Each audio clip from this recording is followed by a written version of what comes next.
Hi guys, I decided to make a short video describing what parameter safes and channel safes do on the X32. So here we go. On the board, when you go to the View Scenes button, which you are currently in, if you scroll over to the Parameter Safes tab, you'll see that there's all these areas that have, they're called parameter safes, and the yellow ones are the ones that are engaged. And parameter safes, just like channel safes, they're it's kind of like tracking mode, like you would use for lights. And luckily this is a very good tool as long as it's used properly. Let's say you did not have any of these on and they were all not filled in yellow, they were all blank.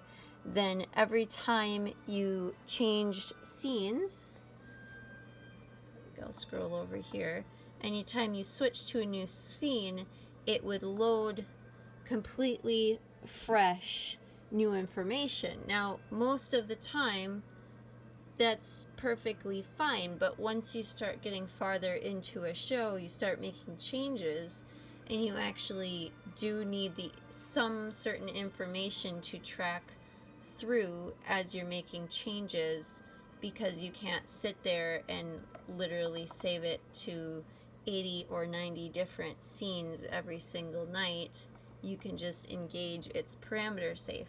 I also find that these are very useful for things that you don't want to accidentally change in any way, particularly your monitor lines and your house lines. These are really great for protecting those, to make sure that they are always on and always have the mixes that they should have, even though you're switching between many different scenes during the show. So I'm going to briefly explain the ones that I know what they do.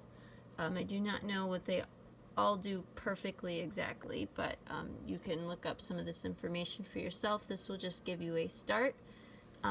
Generally, when I start a show during Tech Week, I have everything highlighted between the preamp and the fader pan. So this means the gains, the colors, and whatever text you have on a particular channel that's considered configuration, EQ settings, any of your compression, all of that stuff, including the fader or which way it's panned stereo. That will track all through. That's very helpful your first night of tech, so that you can make drastic changes through the show, and it will follow along with you, rather than starting every scene fresh when it's loaded and you have to keep correcting it and saving it over and over. You can just have these saved. It will track it over scene to scene, and you just make sure you save those scenes as you go so the information is there. And then usually what I do the second night of tech is I disengage the fader and pan, so that, you know, the individual actor volumes will change as you go through the scenes. You don't have to, but that's just how I do it. I usually engage all of the sends, so that means that we'll select channel 1 for instance, and we'll click the sends on fader button, and that's going to show how much of channel 1 is being sent into which speakers. So this is your mix. So all of these settings over here, when you have your mixes parameter safe, this will not change scene to scene, and as long as you save it in each scene at some point, you're in good shape. So then your mix buses have the same thing, where you can protect your EQs, your faders if you don't want those to change. Your mutes will be changing at some point in the show, so you don't really want to engage that. And then also these console settings, as far as I can assume, I believe these are more in-depth settings that have to do with like the monitor and the USB and the talk back. So I pretty much never mess around with those. I always have them on safe, so you don't want that to change. And then if we scroll over to our channel safes, these are going to vary up a little bit. I almost always have the effects slots protected in parameter safes because they're very finicky, and as long as you're keeping the same, like in this case I have reverb on this particular channel, as long as you are only using reverb on this bus for the entire show, you can protect that in certain ways so that it doesn't ever change its settings.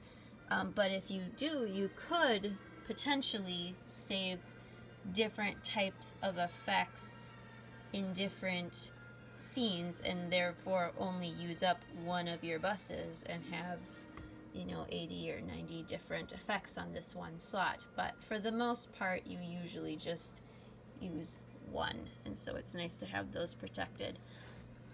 The individual channels, so if I were to engage the channel safe on channel 1 as we go through the scenes in the show, click the right button here, as you go through your show, it will actually hang on to that channel and nothing about it will change. And how is that useful, you might ask?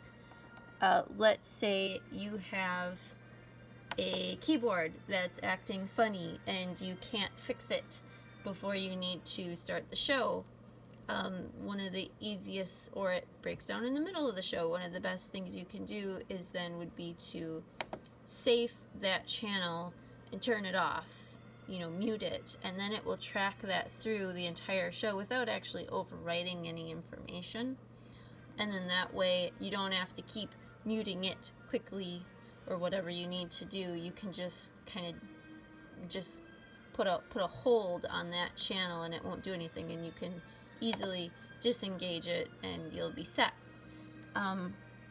So you have that for all of your individual inputs and your auxiliary inputs, your effects. You also have this for the buses. It's important to distinguish between your mix of your buses, so the how much of which inputs are going to your buses, that's your sends, versus the buses themselves, and disengaging mute and faders and that kind of thing. Then you have this group over here. For the most part, I only use the first two DCA groups. That is another thing I typically track through for the show. So the DCA group 1 and 2 would be on, and then ear effects are also usually engaged. So this is a very useful tool if you can understand enough how to use it.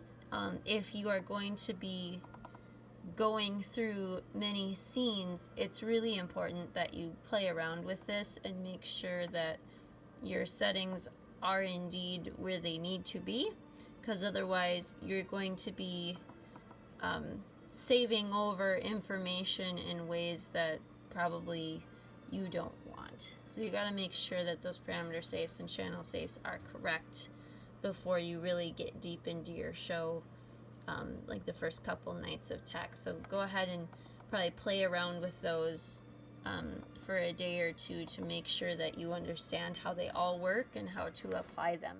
All right, that's all I have. Thank you.